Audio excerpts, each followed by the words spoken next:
अस्सलाम वालेकुम दोस्तों, चंद हफ्ते पहले हमने एक वीडियो बनाई थी। जद्दा में एक हमारे पठान भाई का बटवा किसी ने चोरी कर लिया था और अब वो वीडियो बना के चेहरा ब्लर करके बताने का मकसद ये था कि वो चोर इन तक पहुँचे और इन तक इनकी चीज़ें पहुँचाए। आखिरकार इस चोर ने भाई साहब से रब्ता कर लिया है और उसके बाद क्या स्टोरी हुई है, मैं यकीन जाने कि उसको जानने के बाद मैंने इन पठान भाई साहब के लिए बहुत ज़्यादा दुआएं की। मैंने उनके जज्बे की कदर की और ये आसान काम नहीं है, ये मामूली बात नहीं है।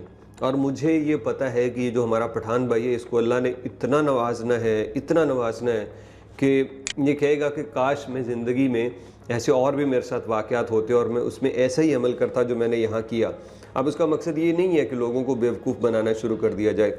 मकसद ये है कि रसूलुल्लाह सल्लल्लाहु अलैहि वसल्लम की सुन्नत को ज़िंदा करना, कि जब आपके सामने कोई शख्स हाज़िर हो जाए जिससे आप बदला लेना चाहते हैं, जो आपका बहुत बड़ा दुश्मन हो और आपका बहुत बड़ा नुकसान करने वाला हो, उस पे रसूलुल्लाह का तरीक़ाकार क्या होता था, आप हर किसी को माफ़ कर दिया करते थे। यहाँ पे क्या हुआ, हम वो पूरी स्टोरी आपके साथ शेयर करते हैं।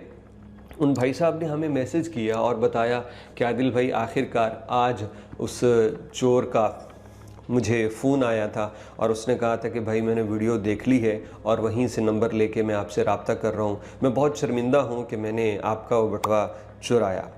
तो ये पठान भाई कहते हैं, अच्छा फिर अब बताओ, तुम ऐसा करो कि तुम उसके अंदर मेरे कागजात थे, मेरा लाइसेंस वगैरह सब था, वो दे दो।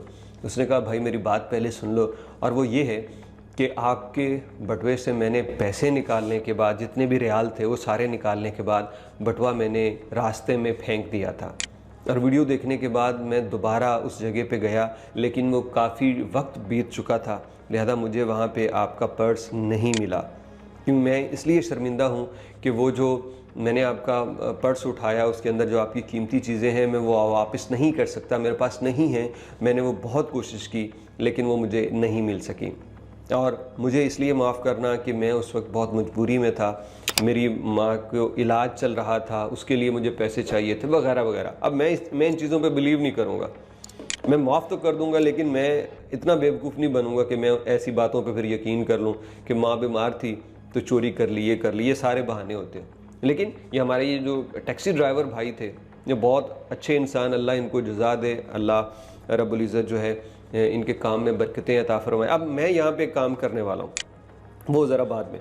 अच्छा, वो तरीक़ाकार ये है कि भाई साहब इन साहिब ने ना जो ये टैक्सी वाले थे, इन्होंने कहा अच्छा फिर, तो उसने कहा जी मैंने वो इसलिए पैसे चुराए थे, तो मैं आपको सैलरी आ जाने पे या मेरे पास वो पैसे आ जाते हैं तो मैं आपको वो पैसे वापस लौटा देता हूँ, आप प्लीज़ पुलिस को मत बताइएगा। हमारे ये भाई साहब कहते हैं कि यार वो मेरी तो कीमती चीज़ें थी, अगर वो नहीं है तो पैसे तुमने माँ के लिए चुराए थे तो जाओ, मेरी तरफ से मैंने तुम्हें माफ़ किया और कोई डिमांड नहीं है। कहते हैं इन्होंने मुझे मैसेज किया, आदिल भाई मैंने उस बंदे को अल्लाह की रज़ा के लिए माफ़ किया क्योंकि मामला माँ का है और मैंने उसको माफ़ कर दिया। अब मैं सोच रहा था, मैंने कहा यार बहुत बड़ा जिगरा है बंदे का, पैसे भी गए, अब सारा लाइसेंस का नुकसान भी हो गया, वो माफ़ कर दिया, लेकिन उस बंदे ने अच्छा नहीं किया। और मैं ये जानता हूँ कि मैं नहीं बिलीव करता कि उसकी माँ की वजह से उसने ऐसा किया। चोर बंदे बाद में ऐसी मजबूरी, लेकिन ये भाई साहब ने जो अपने तय कर दिया ना, ये खान साहब ने, इसका अजर सिर्फ अल्लाह ही देंगे और अल्लाह बेहतरीन अजर देने वाले, बेहतरीन अजर देने वाले। अब मैं यहाँ पे ये सिर्फ मैं कर सकता हूँ। मुझे एक बात याद आई कि ये भाई साहब टैक्सी ड्राइवर हैं और आई थिंक ये मुख्तलिफ़ शहरों से मुख्तलिफ़ जगहों पे जाते हैं, ठीक है, ये काम करते हैं। तो इनका नंबर हम दोबारा से मेंशन कर रहे हैं। आप इस नंबर पे सिर्फ तब रब्ता करेंगे जब आपको सऊदी अरब के एक शहर से दूसरे शहर जाने के लिए गाड़ी दरकार हो। ये प्लीज़ मैं आपसे हाथ जोड़ के कहता हूँ, इनको किसी और काम के लिए मत तंग कीजिएगा। ये आपको मेरा नंबर भी नहीं देंगे, ये कुछ भी नहीं करेंगे, ये किसी और काम के लिए मत कीजिएगा। अब मैंने जो इस भाई ने किया है ना, ये माफ़ किया, तो मैंने अपने तय सोचा था कि मैं इसकी क्या कर सकता हूँ। तो वो ये कि मैंने इनसे पूछा नहीं है, इजाज़त नहीं ली। अगर ये कहेंगे तो मैं ये वीडियो डिलीट कर दूंगा, मैं इनसे पूछे बगैर इनका नंबर दे रहा हूँ। लेकिन ये सिर्फ इसलिए कि अगर आप कभी मक्का से जद्दा या फिर मक्का से जद्दा से मदीना या इस तरह सफ़र करना चाह रहे हैं तो इनसे आप रब्ता करके इनसे पूछ लीजिएगा। अगर आपको सही लगे इनका रेट तो आप इनसे ज़रूर कर लीजिएगा। मैं ये अपनी तरफ से इनकी इस नेकी के एतराफ़ में थोड़ी सी करना चाहता हूँ कि शायद इनको यहाँ से कोई कस्टमर मिल जाए, कोई बातें।